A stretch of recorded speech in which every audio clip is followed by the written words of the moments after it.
চিন্তার কোনো কারণ নাই। রায়ের কত জমা দিছি, কামও বেরি।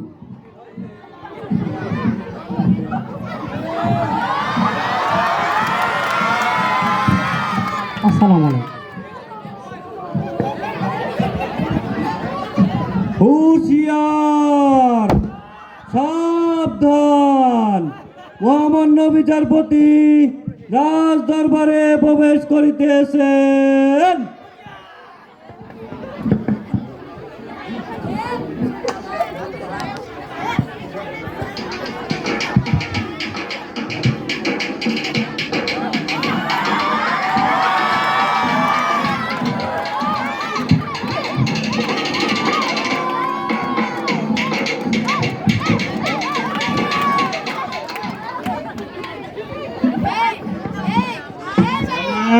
Order, order. রাজামশাই, আসামির কাঠগড়ায় যিনি দাঁড়িয়ে তিনি বিখ্যাত খুনি খালেদান সাইফুল্লাহ। তিনি মশার মধ্যে নিরপানিকে খুন করেছেন। আমি তার সর্বোচ্চ শাস্তি প্রার্থনা করছি। অবজেকশন মহামান্য রাজামশাই। Objection suspend. আমার এই মক্কেল তিনি যে মশাটিকে মারল, আমার বিজ্ঞ প্রতিপক্ষের উকিল, আপনি যদি গভীর রাতে প্রকৃতির ডাকে সাড়া দিতে গিয়ে আরাম উপভোগ করেন, ঠিক তখনই একটি উগ্রপন্থী নারী মশা আপনার পেছনে উত্তপ্ত করে, আপনি তখন কি করবেন? এটি আমার জানতে খুব ইচ্ছে করে রাজামশাই। জনাব, আপনি কেন খুন করলেন? রাজামশাই, মশায় কামড়ালে চিকুনগুনিয়া, ম্যালেরিয়া, পাইলোরিয়া এমনকি ভয়ঙ্কর রোগ হতে পারে। এইসব রোগের থেকে মুক্তি পাওয়ার জন্য আমি মশাকে খুন করেছি। এক্স্যাক্টলি রাজামশাই। এই রাজ্যের 124 ধারা অনুযায়ী আসামি এই মুহূর্তে নিজ মুখে স্বীকার করেছে সে মশাটিকে খুন করেছে। রাজামশাই, সে আরো একটি সত্য ঘটনাকে মিথ্যায় রূপান্তর করার নীল নকশা এঁকেছে। রাজামশাই, সে বলেছে মশা নাকি একটি অপকারী প্রাণী। ছি! মশার মতো উপকারী প্রাণী এই রাজ্যে আর একটিও নেই। রাজামশাই, আপনি চিন্তা ভাবনা করে দেখুন, মশা যদি না থাকতো এই রাজ্যে মশারি কারখানা হতো না। মশা যদি না থাকতো এই রাজ্যে মশারি কারখানা হতো না। মশা যদি না থাকতো এই রাজ্যে কয়েল কারখানা হতো না। রাজামশাই, আপনি আরো চিন্তা করে দেখুন, এই সমস্ত কারখানা আছে বলেই গ্রাম বাংলার মায়েরা ভাইরা দুবেলা দুমুঠো অন্ন ব্যবস্থা করে নিজেদের সংসার চালাচ্ছে। রাজামশাই, আপনার কাছে আমার আবেদন, আপনি আসামির সর্বোচ্চ শাস্তি মৃত্যুদণ্ড কার্যকর করবেন।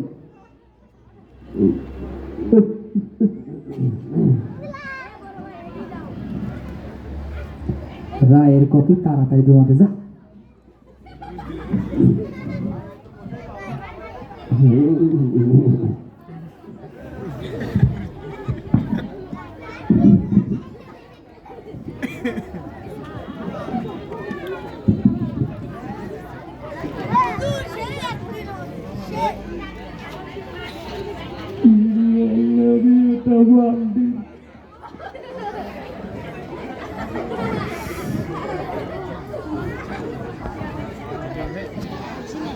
রাজামশাই, রাজ্যের সময় নষ্ট না করে দ্রুত রায় কার্যকর ব্যবস্থা করুন। Order, order, order.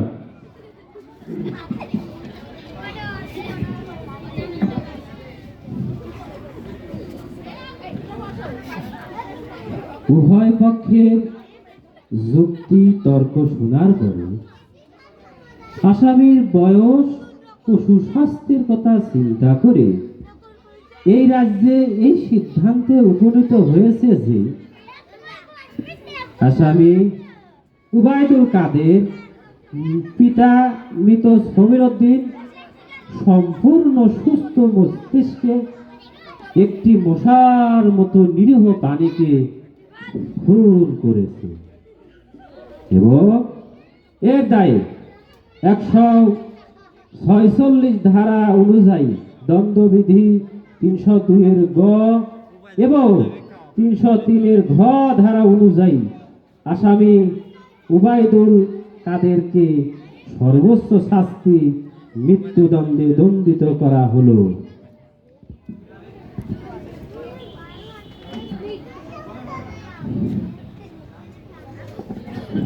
রাজামশাই, আমি জানতাম আমি ন্যায় বিচার পাবো না, কিন্তু রাজামশাই যাওয়ার আগে একটা কথা বলতে চাই। ওই রোজ কিয়ামতের ময়দানে যখন ভয় ভয়ে পরিস্থিতি হবে, তখন আল্লাহর আরশের 7 শ্রেণীর ব্যক্তির ছায়া ছাড়া তিনি কাউকে ছায়া দিবেন না।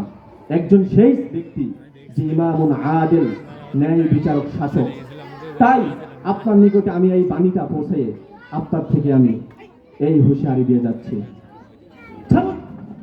আমি একা যেতে পারবো।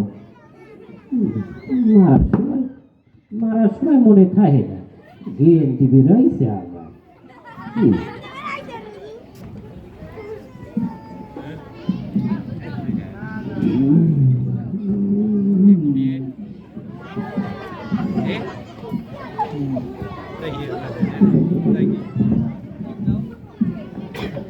স্যার, ভিতরে আসেন স্যার।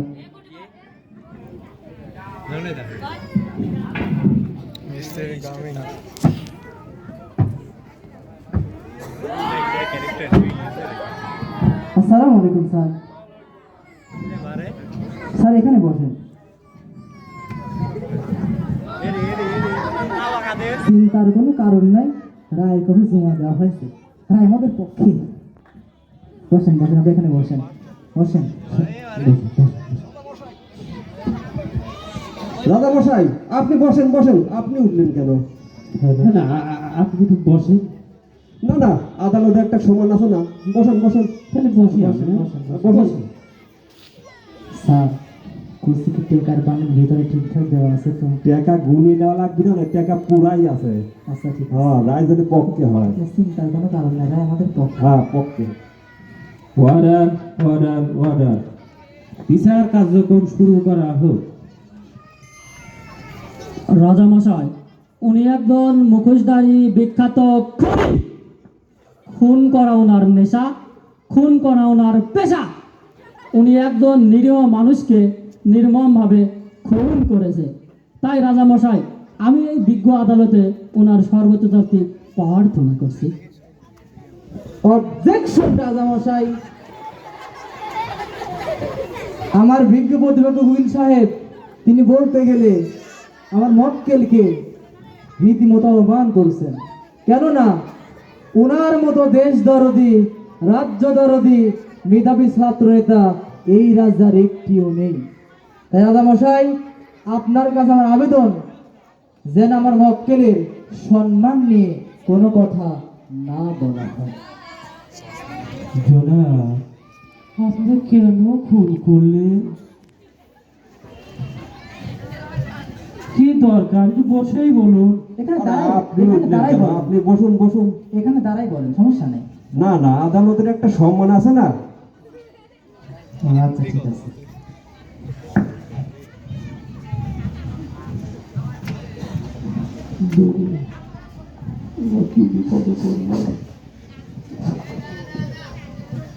বিষয়টা হলে কি রাজামশাই, গেছিলাম চান্দা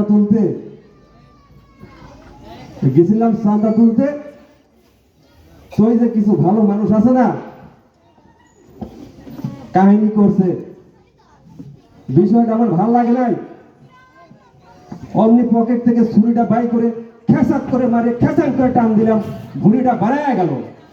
হাতে করে দাঁড়ায় রলে সন্ধ্যে আবার ময়রাও গেল। তবু তো খুন। এই আর কি।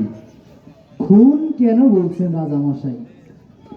আমার এই মক্কেল একজন মানুষকে খুন করে ইহকাল থেকে পরকালে যাওয়ার সুব্যবস্থা করে দিয়েছেন, এই আর কি। কথা রাজামশাই, আপনি চিন্তা ভাবনা করে দেখুন, মানুষের মতো হিংস্র প্রাণী এই রাজ্যের একটিও নেই। কেননা তারা ভয়ে ভয়ে মারামারি, হিন্দি সিরিয়াল লইয়া পারাপারি, অন্যের বউ লইয়া কারাগারি কইরাই থাকে। তাই রাজা মশাই, আমার মক্কেল একটি উত্তম কাজ করেছে। তিনি একজন মানুষকে খুন করে ইহকাল থেকে পরকালে যাওয়ার সুব্যবস্থা করেছেন। তাই রাজা মশাই, আপনার কাছে আবেদন যে আপনার মক্কেলকে বেকসুর ফাঁসির ব্যবস্থা করবেন, এই জন্য আমি আপনার নিকট প্রার্থনা করছি। অবজেকশন রাজামশাই। উকিল সাহেব বলুক না। কি বলবি, শুধু রাতের সময় নষ্ট, কি বলবি? না না একটু বলু। রাজা মশাই, এ আপনি যদি বলুক বলুক হয় না, এটা আমি তো বসে গেলাম। উকিল সাহেব আপনি কি করছেন? উঠুন।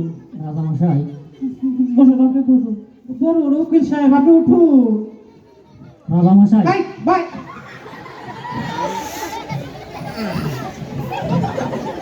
উকিল সাহেব বসা দিছি, আপনি উঠুন, আপনি বলুন।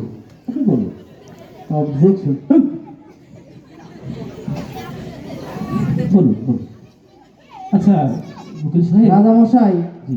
রাজ্যের সময় নষ্ট না করে আপনি রায় কার্যকরের ব্যবস্থা করুন। অর্ডার।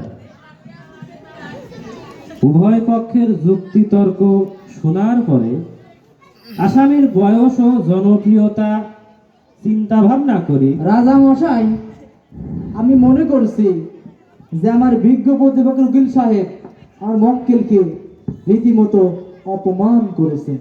রাজা মশাই, আপনার মক্কেলকে এই রাজ্যের সর্বোচ্চ সম্মাননা পদে ভূষিত করুন এবং রাজ্যের একজন সম্মানীয় ব্যক্তি হিসাবে তুলে ধরুন। উকিল সাহেব, আমি আবার বলে দেই। আচ্ছা, ঠিক আছে। উভয় পক্ষের যুক্তিতর্ক শোনার পরে আসামির বয়স ও জনপ্রিয়তা কথা চিন্তা ভাবনা করে এই রাজ্যে এই সিদ্ধান্তে উপনীত হয়েছে যে আসামি রকি সাহেব পিতা আব্দুল বারেক এই রাজ্যের দণ্ডবিধি অনুযায়ী বেকসুর খালাস প্রদান করা হচ্ছে এবং আসেন স্যার। রাজ্যের সর্বোচ্চ সম্মাননা পদে ভূষিত করা হলো। স্যার, আপনি খালাস হয়ে গেছেন, বাড়াই আসেন স্যার। আপনি কি ডাকি করেন, চলে আসেন। রায় তো আমাদের পক্ষে, স্যার। আপনি কি ডাকি করেন, আপনি দেখা দাঁড়ান। রাজা মশাই, উকিল সাহেব বলুন। স্যারের তো সময় নেই, তাড়াতাড়ি।